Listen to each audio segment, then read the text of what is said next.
Broadcasting live from the Business RadioX studios in Atlanta, Georgia, it's time for Atlanta Business Radio, spotlighting the city's best businesses and the people who lead them. Lee Cantor here with Stone Payton, another episode of GSUENI Radio, broadcasting live from Georgia State University in the Entrepreneurship and Innovation Institute headquarters. Stone. Hey, man, this is the one we've been looking for. We've been broadcasting live all day down here at GSU, caught up with some old friends, made some new ones, and like every time we've been here before, just so many bright, passionate folks doing some really interesting stuff. This final episode today is going to be no exception. We've got a studio full. First up on this episode, please join me in welcoming to the broadcast. We've got the creative director, Emile, and the CEO and founder, Daniel Fitch, with Natural Leaders Media. Welcome to the show, gentlemen. Thank you, guys. Thank you very much. Thanks for having us. Thanks for having us. Well, before we get too far into things, tell us about Natural Leaders Media. How are you serving folks? We serve folks with video production, content creation, script writing, and copywriting. And who are your clients? Businesses that have zero to no visibility, or businesses that want to up the ante with their video production and create videos that tell their story. And how did you guys get started? How did we get started? Well, 2011, I started a distribution company. I am actually a serial entrepreneur, so I have delved into many different ventures prior to this. Video is a passion of mine, telling stories.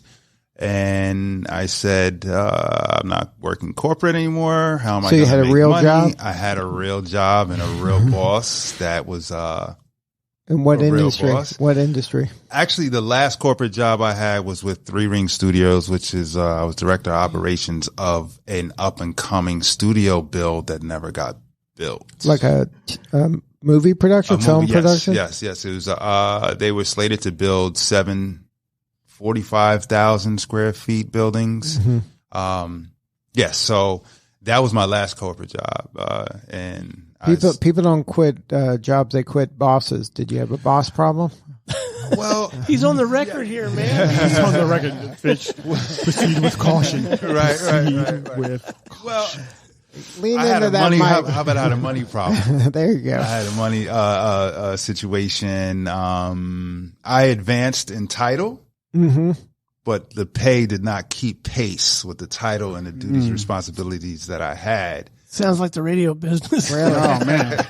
So now that you own your own business, now you traded one boss for all your clients are bosses now, right?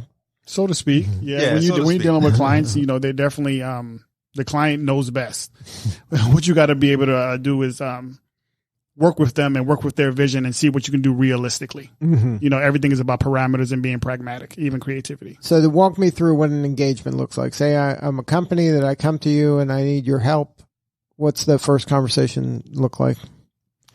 Well, first, we have a questionnaire. Lean into that mic, buddy. We have a questionnaire or request for proposal on our website, naturalleadersmedia.com. And what you do is basically it's a various questions that we ask. For instance? Who are your biggest competitors? What are the goals of your company? What's your budget? That's a huge one. That sounds like an important thing for me. Yes. There's some scar tissue behind not asking that question at some point. Right.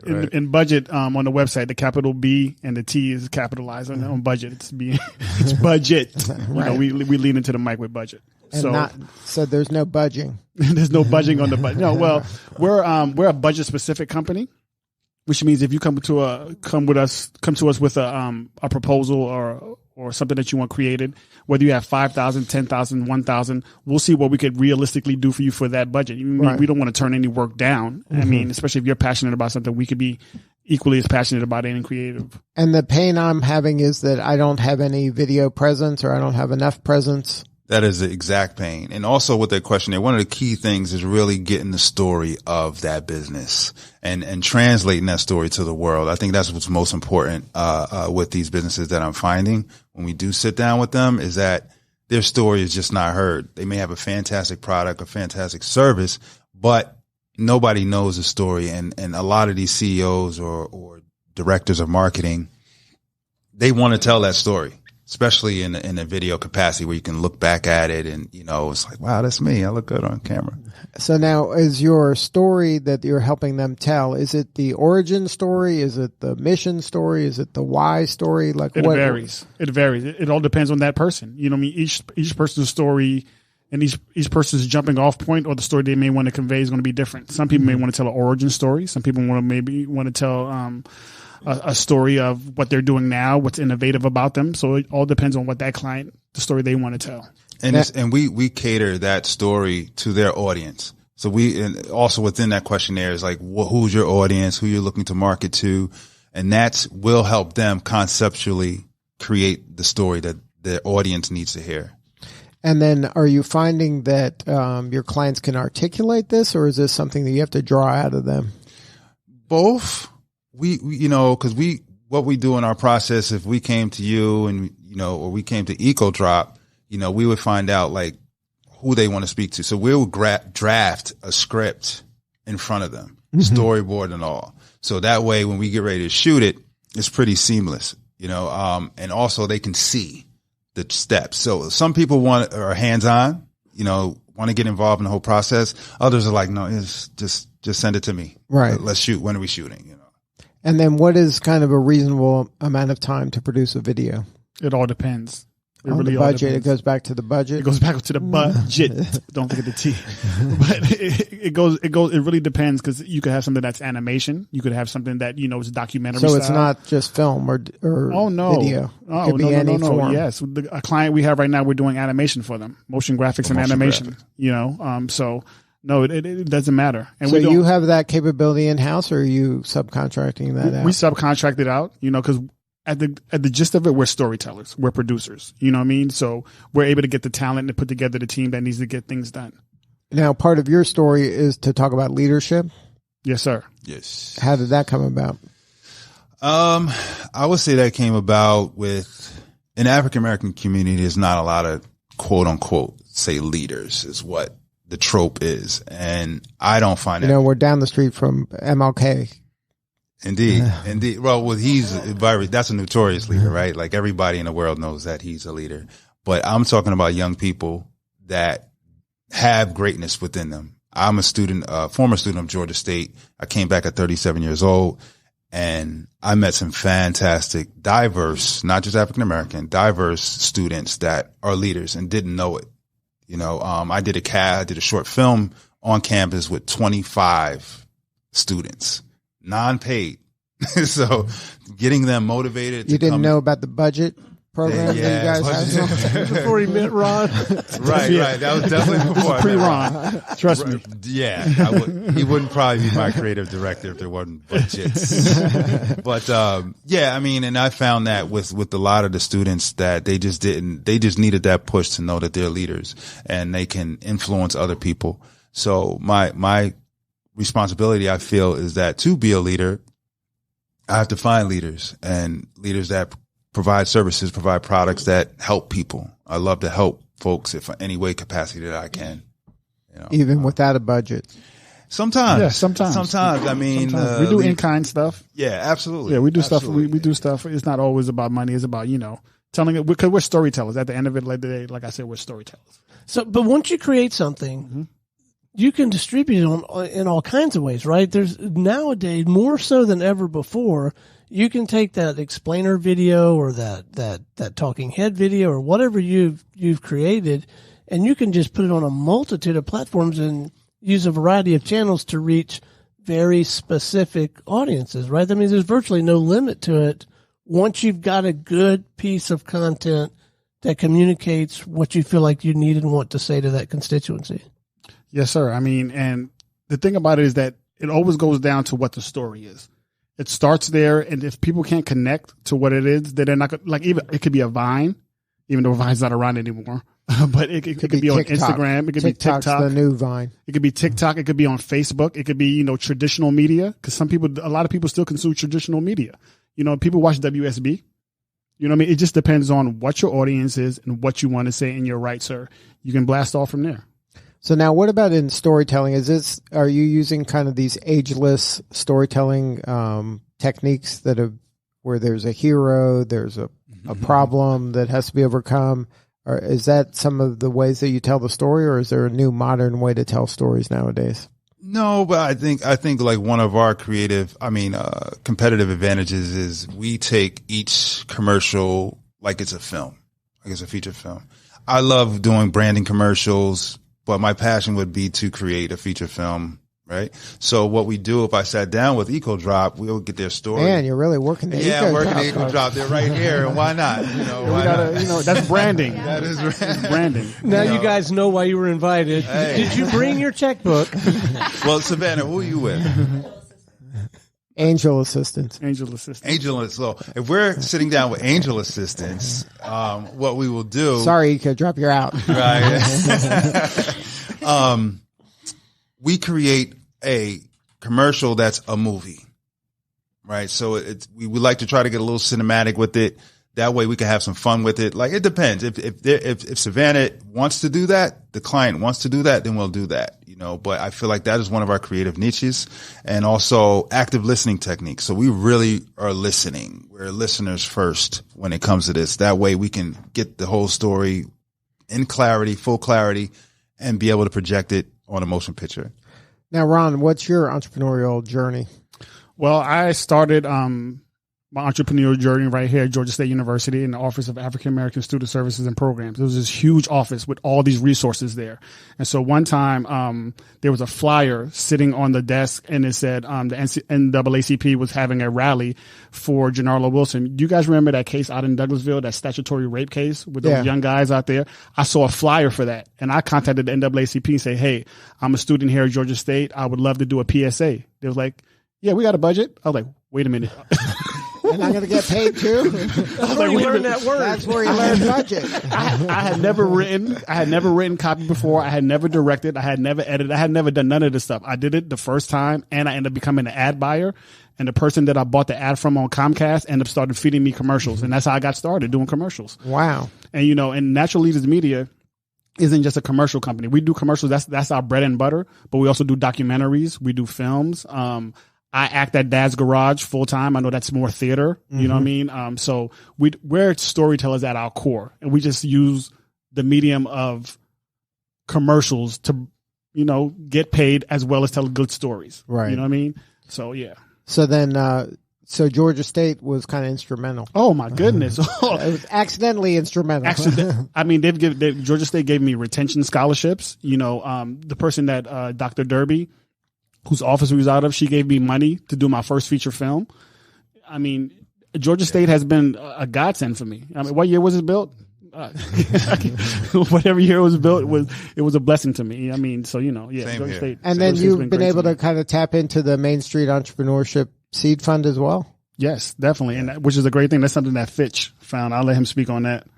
Yeah, definitely. And I mean, kudos to Georgia State, man. Like, Georgia State changed my life. Really? I mean, because you were down a path, right, that wasn't Georgia State oriented. No, not at all. I was a mortgage loan officer.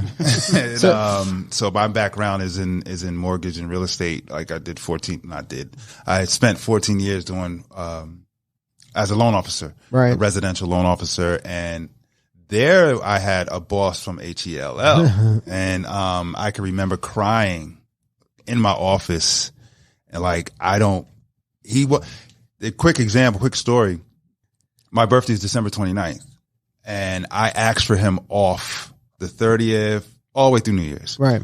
My boss, right? So he's like, this is probably like on the 25th-ish somewhere. Not even 20, that's Christmas. So like, let's go, I don't know, 22nd, something like that. I'm like, I need those days off.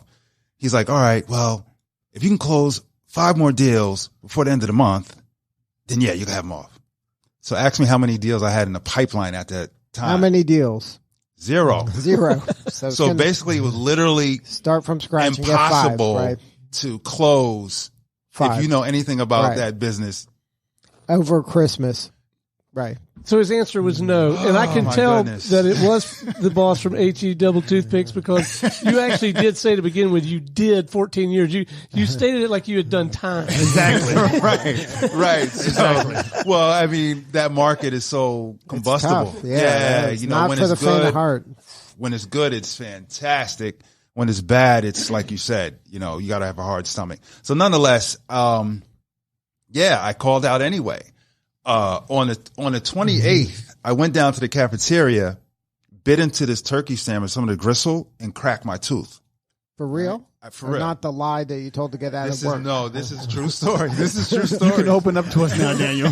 You're in a safe place. It's an intervention. It's like, Georgia State's a safe place, Daniel. This is a true story. So I was in pain, and I went and got it extracted, right? And I had the note and everything else. He's still like, look, you got to come in. So I'm in there on my birthday, no less, right? This is the 29th. And I'm selling deals with cotton in my mouth. This is, I swear it's no lie. But anyway, so on the 29th, the 30th rolls around, and I'm trying to like call. I didn't go in. I still was like, F it. I'm sorry. I still was like, I'm not going in there. I requested them off, whatever. So nobody's picking up their phone. I'm calling to check on these deals, right? I actually got 2 deals to possibly close. So the assistant manager was handling them. So I'm calling. Nobody's picking up. The secretary's like, oh, hey, Daniel. Give me the hey, Daniel voice. When I speak. I'm like, oh, man. Troubles. Yeah. There's trouble happening. She's like, I can't transfer you to Anthony. He's, I was like, I called 3 times. I emailed him. He's not even. She's like, yeah, you might want to come in. So I go in. My boss's desk was right there. As soon as you walk through the door, it's like right to the left. I look down, it's a box, and all my stuff is in this box. Wow. So I'm like, on your birthday. Day after my birthday, man. And I'm like, happy birthday. Yeah. So that was my story. I was like, man, forget this. I'm going back to coaching basketball. I applied to Georgia State. I got in that summer, started with the kinesiology department. And, the rest is kind of history. I changed my major within there. Right. But it gave you the flexibility to do that. It made it possible. Yeah. And it made it possible to realize that there's other outlets, and I could do stuff. I wanted to do what I wanted to do in life. Right. And this is what goes into leadership, is designing your own life. You can design your life, EcoDrop and Savannah. And then, but you got to be brave too. Super brave. Because sometimes it seems like that just sticking with that job, even though it's terrible. It's security. And you think that it is security, but it isn't. It isn't. You know, it's literally costing you years out of your life just in terms of stress and health and things like that. Entrepreneurship is stressful too. But the thing is, you're stressing. Yeah, you're stressing for yourself. You're stressing for your lineage. You're stressing for legacy. Right. You're not stressing for somebody to tell you that, come in here with a broke tooth and, drink a smoothie while you try to close deals.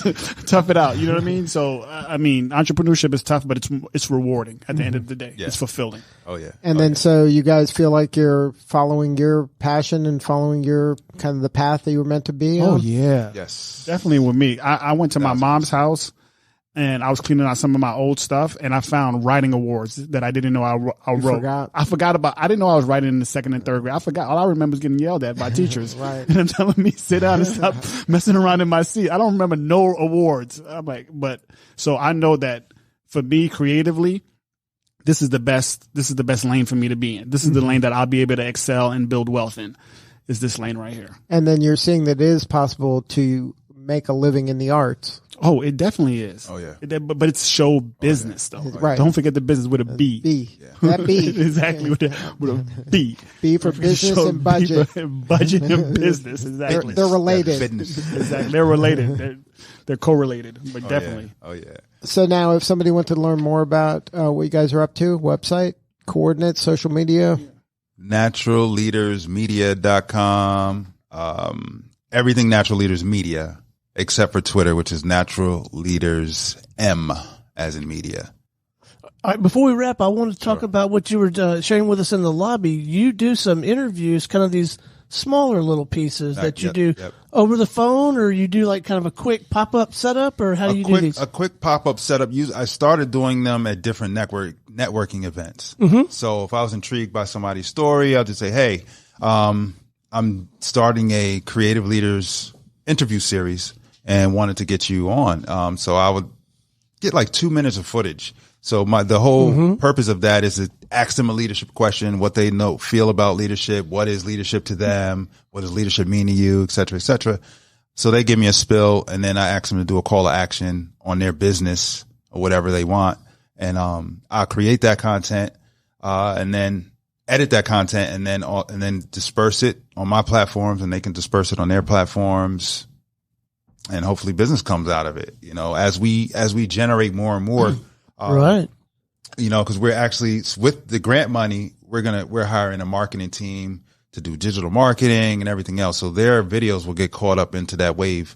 And hopefully they can generate some business and reciprocate down the line at some point. Yeah. And so you'll be publishing these regularly and getting them out? Yes. I'm on number 3, should come out next week.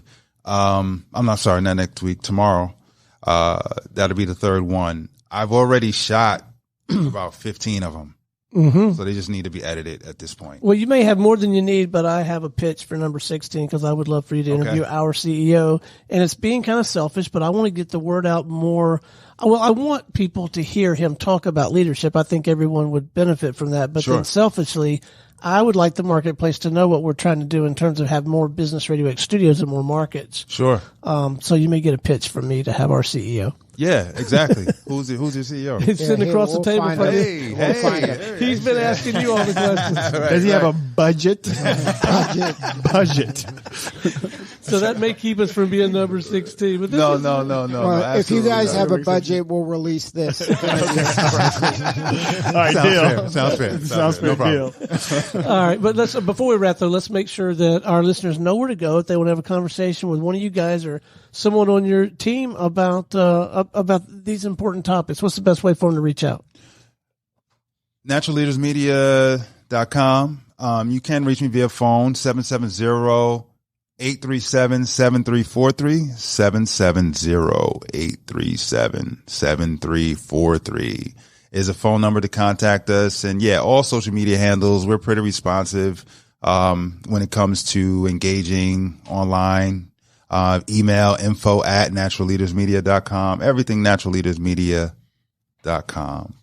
Daniel Fitch, CEO of naturalleadersmedia.com. And Lee, would you mind sharing what your leadership thoughts? My leadership thoughts. Here's a quick one. Don't read the news, be the news. There you go. See, the guy's full of pearls, man. That's a quotable right there. That's all I'm saying. It is. And that other voice there, that's Ron Emile, and without him, the whole opera falls apart. So, right. Do we need separate coordinates for you to get like a different quote? Or no. It's all the same quote, all out of the same budget. But the Natural Leaders Media, everything. I'm also at Dad's Garage too. So if you want to come and see some of where some of the quirkiness comes from, runs through our company, you can come down there and see us. And me and Fitch, we're out here getting it. Fantastic. Well, gentlemen, thank you both for coming down and sharing your story. Keep us posted. Keep up the good work. And, man, what an exciting time for you guys. I'm just thrilled to death for you. Thank you. Yeah. Hey, stay with us. We're going to visit with some other entrepreneurs here for a minute, okay? All right. Next up, we have on the show Nicole Toole, returning back to the Business RadioX microphone. Welcome back. She's a co-founder.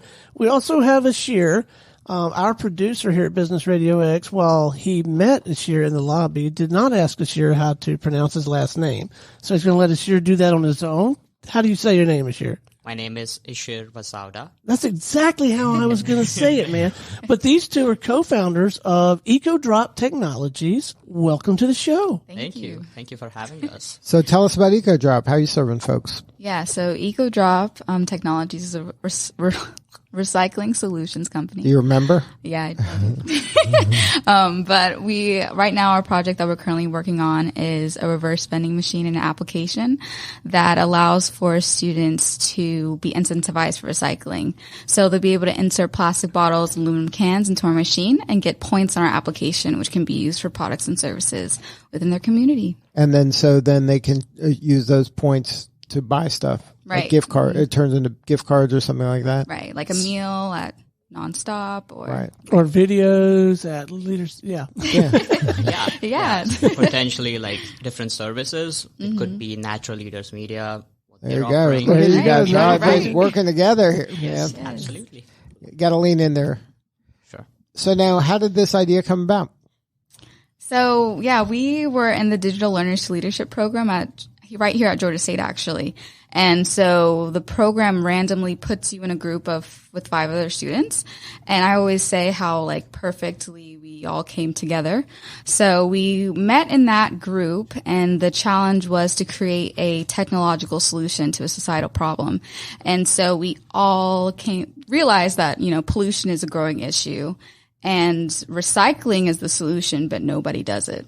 So we figured that if we could somehow incentivize people to recycle, then that would lead them to doing it more often.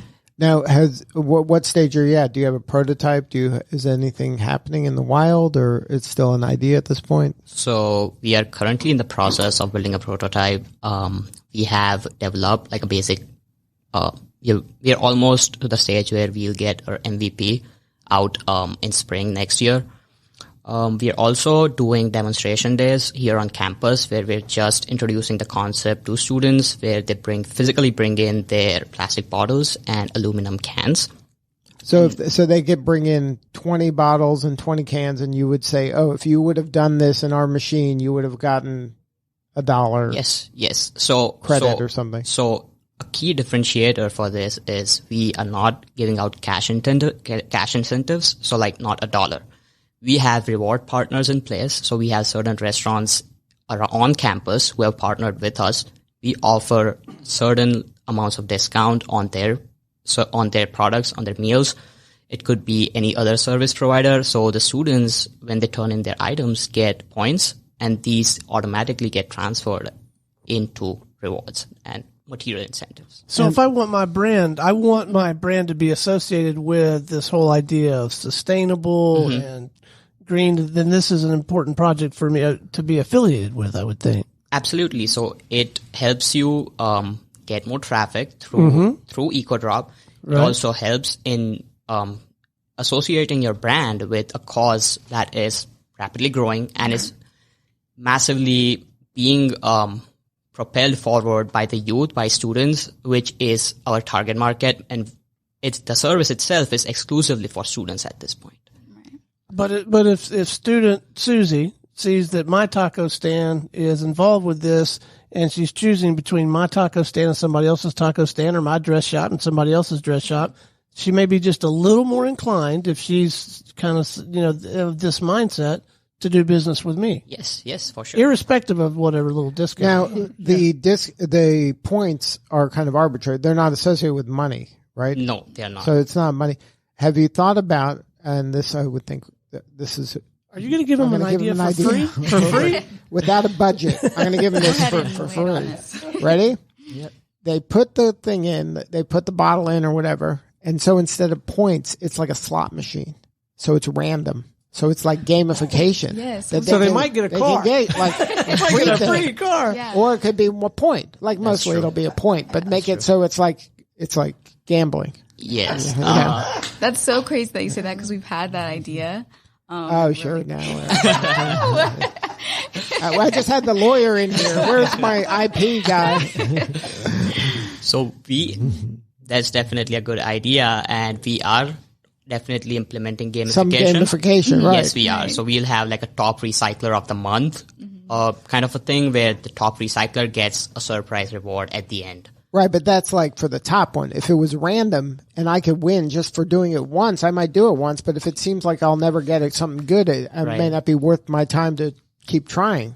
That's nice. true. Yeah. So that random, the mouse has to get the cheese. You're trying to get a patent on just the random aspect of your idea. The random part. Yeah, we love that idea. Because if all of a sudden I did one thing and I win a free meal somewhere, I'm like, I'll do it again. And then next time it'll be, you only won a point. So then, sure. But I might try again because I could get a free meal. Mm-hmm. That's true. All right, you guys can have that for nothing. Well, thank you. So now, how did you get involved with this fund?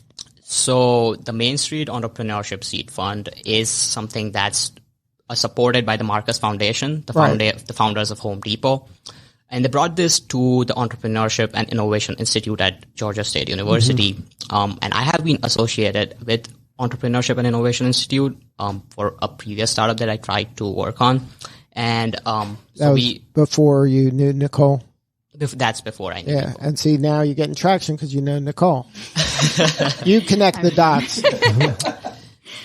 Well, so somehow like we were all aware of this program coming here, and we started out with EcoDrop as something, just like creating a social impact and not thinking about it as a business.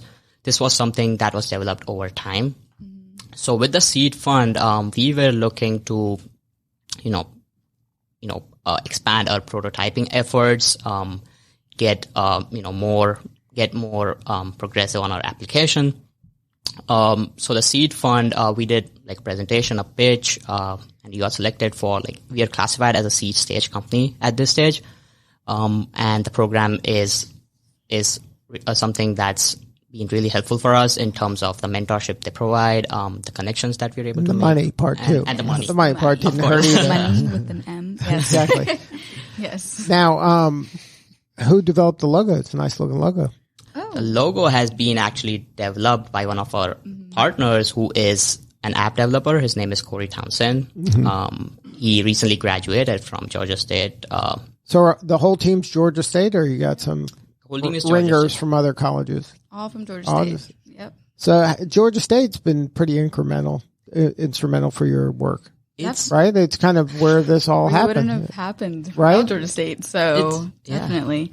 Because if we didn't have digital learners to leaders, we wouldn't have been brought together as a team. Did you know each other before that? No. So you were complete strangers? Complete strangers. Get out of here. It was. Yeah, we were complete strangers. And in fact, I'm a complete stranger to everything. I moved from India 2.5 years ago to this country, and being in a new city, being in a new environment, and then suddenly being hit by this wave of information from and learning about all these resources has been really, really so now, great. Okay, now take me back to 2.5 years ago. You're in India. Yes, sir. And you're going, I'm going to come to America.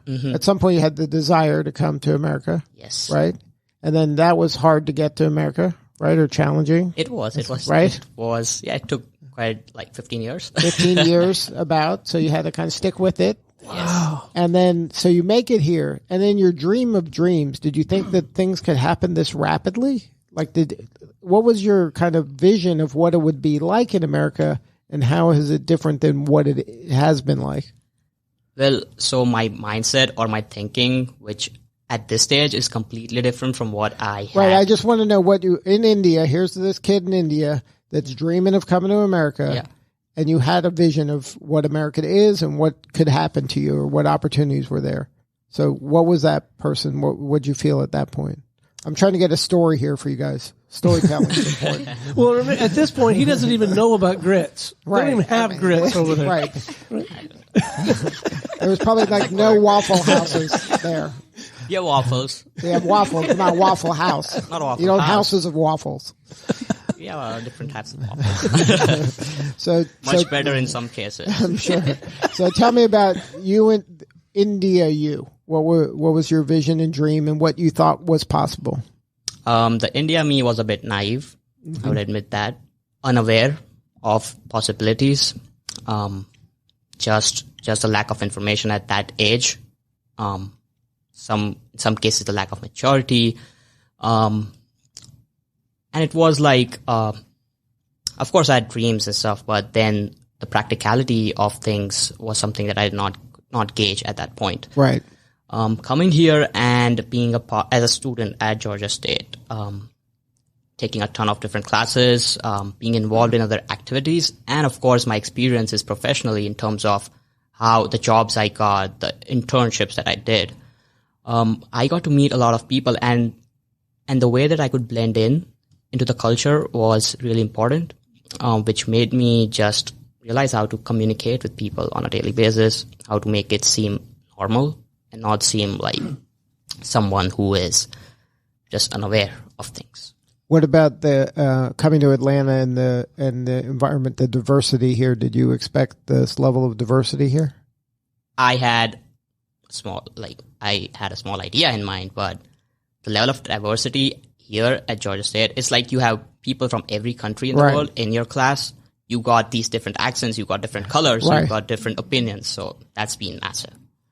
Was that, To witness. was it more than you thought, or you thought that's what you expected? It's a lot more than I thought. And not just Georgia State, like I have visited as part of EcoDrop, we did, campus service. So we visited every major university in and around, like in Georgia. So Right.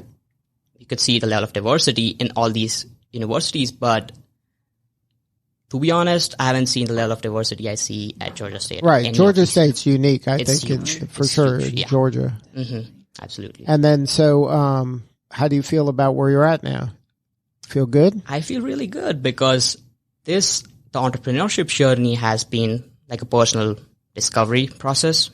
But in addition to that, my corporate experiences, even as an intern, has just made me more like, taught me a lot of like how to work and just get things done and how to communicate within effectively and working, as a team to solve problems. So that's been a really good experience.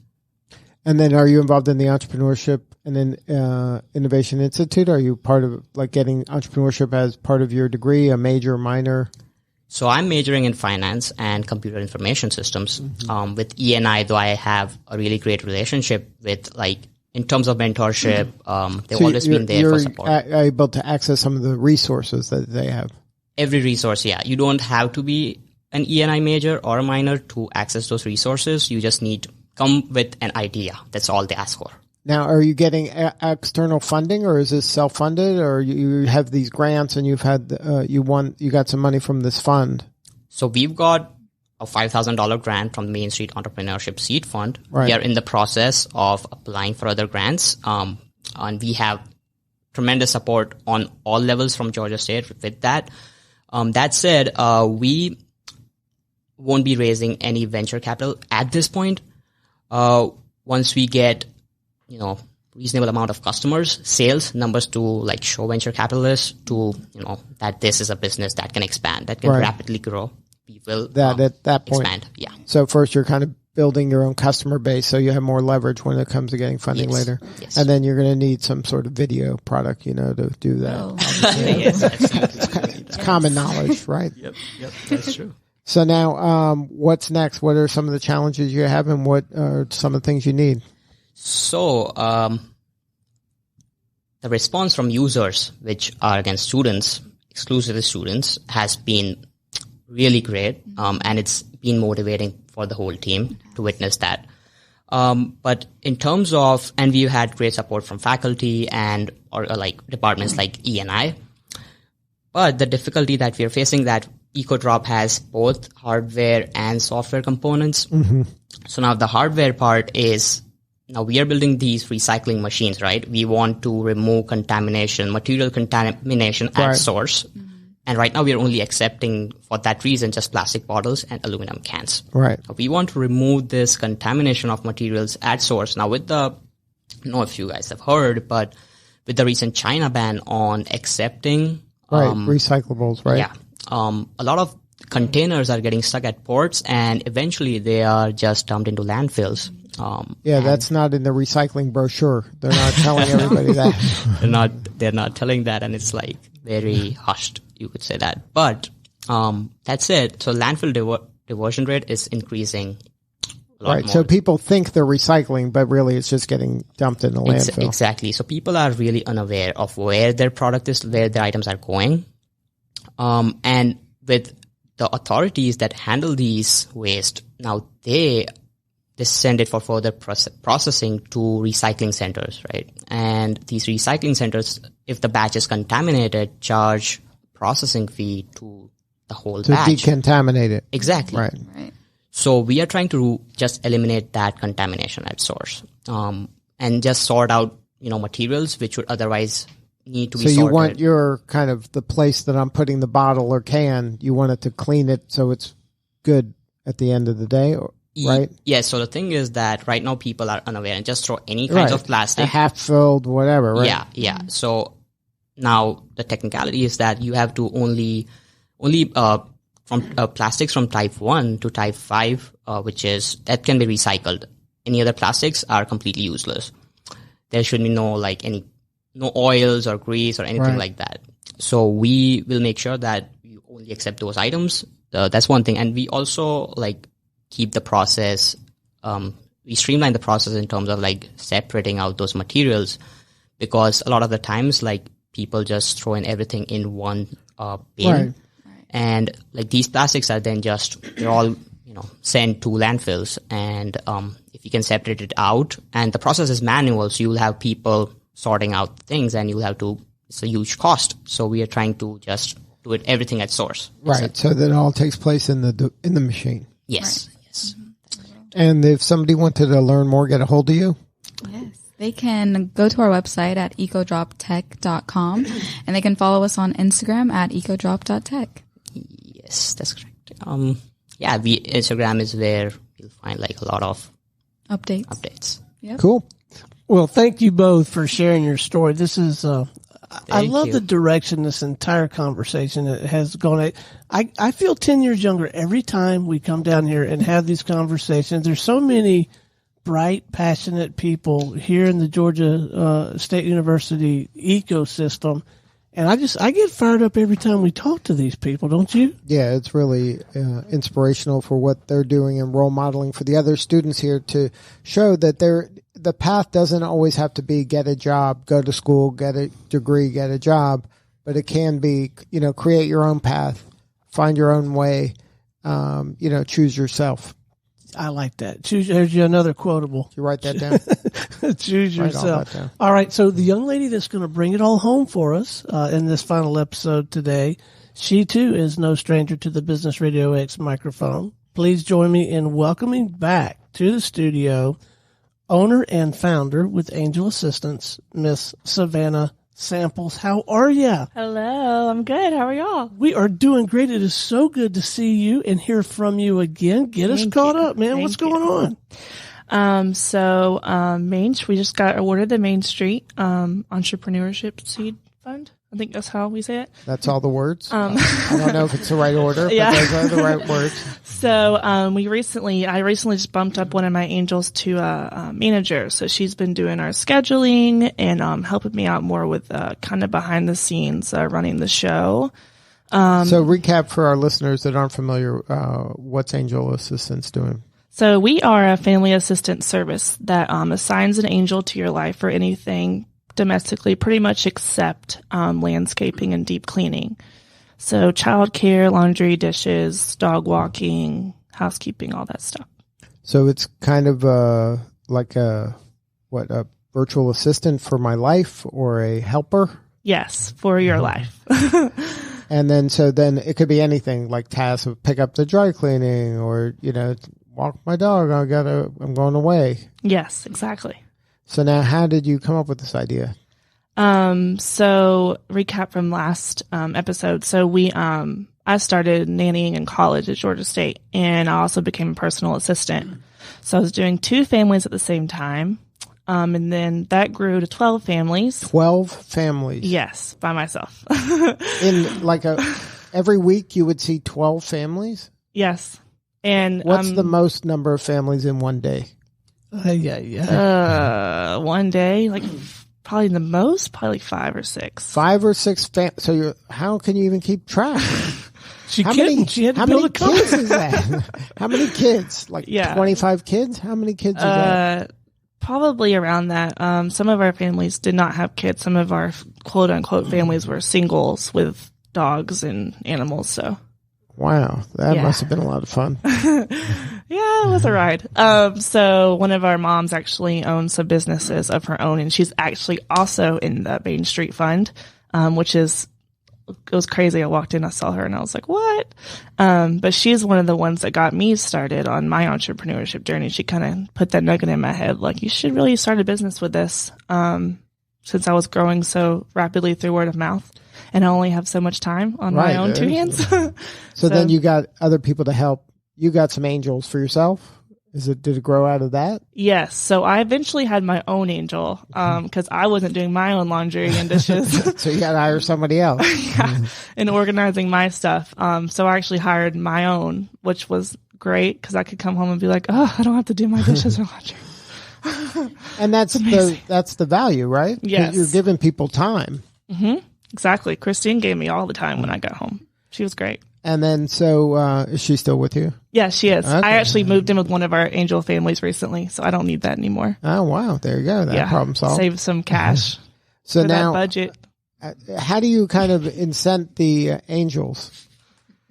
As far as pay? Right. Like, so are they just doing it for the money? Because they got to kind of have a heart for this too. Like, they can't just be doing it for the money, right? Yeah. So part of my actual, part of the grant I want to put towards our angels and kind of having towards our angels and our families. So part of it, I want to give my families kind of like a benefit package to, instead of getting like a nanny on the side or going their own independent way of finding help, give them packages to partner with places around Atlanta, like the zoo or the aquarium, places like that, or even local restaurants and stuff, to where when they become a family, they automatically have all of those memberships under a package as an angel family. And I want to do the same thing with our angels, going beyond paying them, giving them, like, say, like they get 3 spa treatments a year or something like that, to where they feel appreciated and loved too. Wow. So you're just trying to create a real community around the service. Definitely community based for sure. And then so far the results have been pretty good. Yeah.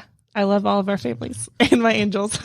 Now, what's harder to find, families or angels? Angels, 1,000%. 1,000%? Mm-hmm. Why, like, people don't want to do this? Or I mean, it's hard. It's work. It's physically hard. It's mentally hard. It's like it's just draining. But at the same time, on the opposite side of the coin, is just as rewarding, because you have people like buying you birthday gifts and remembering your birthday and giving you off on your birthday and off on all major holidays, because they obviously are spending time with their families. So there's different perks like that to make it just as rewarding as it is physically draining. So how do you find the angels? It depends. We usually do applications on, it's a weeks of process for hiring angels, but we usually start online with applications, either through like a career services at Georgia State or places like Indeed, places like that, where they can apply, or through our website. And then we filter all of those, which is usually dozens, if not over 100. And then we move on to phone interviews and then in-person interviews and then training, and then they're officially hired. Wow. So they have to go through a lot to be hired, because you got to be very choosy, because these people are going into other people's houses, right? Yes. And that's another part of the grant I want to look towards, is like getting that process down. And then how are you going to do that with some of the advisors and use the resources that the grant helped you work with? Yes. So I want to eventually have more of like a training boot camp. So we're not doing everything on our own on site. That's another thing too. Our families are gracious enough to let us train in-house. So they let our potential angels come in home and train with our current angels, which has been amazing. Like how to do dishes? On site, you'd be amazed how people load dishwashers and do laundry. So you have the angel way of loading a dishwasher. Oh yeah, we have an angel way of doing folding, organizing everything. Folding. Yeah, how to fold sheets, package sheets, everything. Well, see, I find that very attractive, because I want to work with an organization that has a methodology, that has some structure, some rigor, some discipline to it. Now, the platform, is there a platform? Do I pick up the phone and just talk this through with you, or is there a platform for me to try to find the right angel for the right set of tasks? Or how do I do that? Yeah, so we have our online application, which is pretty thorough. And we have families apply, like, what type of angel would you like? What's the schedule you desire? They can put like non-smoker, college student, all that kind of stuff.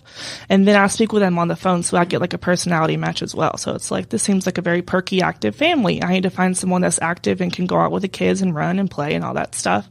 We also have very quiet, quaint families that like to stay in home and read and make sure everything's organized and tidy, not too messy. So I really have to, which is the difficulty with hiring angels, is that we always need angels, but we also need all different kinds of personalities at the same time, while keeping that uniform, knowing how to do what we do, how we do it. Right, like the quality has to be there no matter what their personality is. Yeah, so it's literally like making spaghetti, which sounds crazy, but all these things intertwine, all these noodles intertwine and go together, and you have to add the sauce and all that stuff to make a beautiful plate. All right, but if we miss the mark, and we might, you and I talk, you send out an angel, and it's not that they're a bad person, it's not that I'm a bad person, but it didn't quite click, then can I swing back around and say, hey, you know what, Susie may not be the right fit, can we try again? I don't have to have that uncomfortable conversation with Susie. I can have that conversation with you, right? And Exactly. And you'll help me find Barbara or Bill. Exactly. And that probably will be a good fit. Yeah, because it's part of being a nanny, which kind of sucks sometimes, is that you don't feel like you can speak up for yourself. And a part of being a family with a nanny is you don't feel like you want to hurt their feelings. So, because they're helping you. So we're kind of that middleman to where they're both sides are comfortable to come to us and be like, which I highly, like, I recommend it. And I tell every single family, they have like a note to self sheet when they first sign up as a family. Like, if something's going wrong, I need to know then, because 7 trips later, you're going to be frustrated and want to fire your angel. And I could have fixed it on the first trip. And same thing with angels. If they're not happy with the family, I need to know right then for something we can twerk or do, or tweak, not twerk. I'm sorry. That's a different kind of angel. Whoops. Something we can tweak or do so that our angel is also enjoys her job as well. And then, so how many angels do you have out there right now? 5 currently. 5. Yes. So then you are growing. Yeah, a little. A little, still little counts. by little. And then, how many families about? We probably have about 25 recurring families. Wow. Yeah. And then from an expectation standpoint, how many hours does a family typically contract? Usually without childcare, it's about, I want to say 4 to 8 hours per week. Mm-hmm. And it's usually averages about 35 hours per month. That's our most, popular package of hours. But families with childcare go up towards like 60. Right. Because then it's like after school or during the day. Exactly. That adds up quick. Yep. And then, who's the profile of the perfect angel? Is it a college student or is it somebody else? Yeah. We're trying to find that like sweet spot, because right now, it seems to be after college, but before their career is like our sweet spot, to where they don't really know exactly what they want to do yet, but they also have their credentials and the responsibility of having a degree. They need, some money and flexibility more than like a steady job at this point. Exactly. And college students work as well. If they know their schedule and they're willing to work around work, as well as like managing their school, and they can balance that well, that's also great. Great. And match. then the family, is that, it could be somebody with a bunch of kids. It could be a single person. Like, oh yeah. What's the profile of a family?